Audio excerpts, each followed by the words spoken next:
దేశవ్యాప్తంగా ఒక నిర్ణయాలు తీసుకునేటువంటి కార్యక్రమం ముఖ్యంగా మేము తెలియజేస్తున్నాము.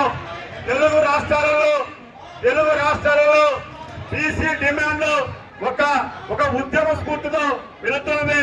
అందులో భాగంగా ఆంధ్రప్రదేశ్ బీసీ కోఆర్డినేషన్ కమిటీ అనేది ఒక 2 నెలల క్రితం ఏర్పడి ఈ రాష్ట్రంలో ఈ దేశంలో బీసీ కులగణన వెంటనే జరపాలి, బీసీలకు అన్ని హక్కులు రావాలని తెలియజేస్తున్నాము.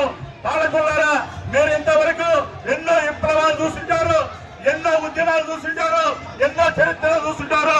రాబోయే రోజుల్లో దేశవ్యాప్తంగా బీసీ విప్లవం బయలుదేరి బీసీ హక్కుల కోసం ఒక ప్రపంచంగా ఈ దేశంలో చారిత్రాత్మకంగా బీసీల చైతన్యవంతమై మా హక్కులను సాధించుకునేటువంటి ఒక మహోన్నతమైనటువంటి విప్లవం రాబోతుంది.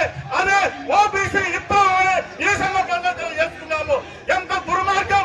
ఈ దేశంలో ఉన్నటువంటి అధిక సంఖ్యాకులైనటువంటి ఓబీసీలకు ఎక్కడే కానీ రిజర్వేషన్లు లేకుండా చేయడం దుర్మార్గం.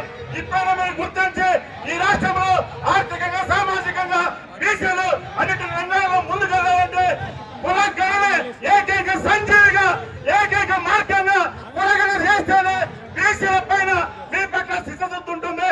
లేకపోతే పాలకులు అందరూ కూడా రాబోయే రోజుల్లో బీసీ కులం చేయనటువంటి పార్టీలకు బీసీ కులం సపోర్ట్ చేయనటువంటి వ్యక్తులకు ఎక్కడా కానీ చోటు ఉంటుందని ఈ సందర్భంగా తెలియజేస్తున్నాం.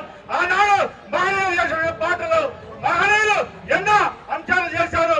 అటువంటి విధానాన్ని బీసీల కోసం కూడా అన్ని ప్రభుత్వాలు కూడా అందరూ కూడా ప్రజాప్రతినిధులు అందరూ కూడా చేసి తక్షణం ఇప్పుడు జరిగేటువంటి పార్లమెంట్ సెక్షన్ లో బీసీ కులగణన ఏర్పాటు చేశామని బిల్లు ప్రవేశపెట్టాలని నేను పార్లమెంట్ కూడా ముఖరిస్తామని ఈ సందర్భంగా తెలియజేసుకుంటూ వర్ధిల్లాలి ఓబీసీ ఐక్యత, వర్ధిల్లాలి ఓబీసీ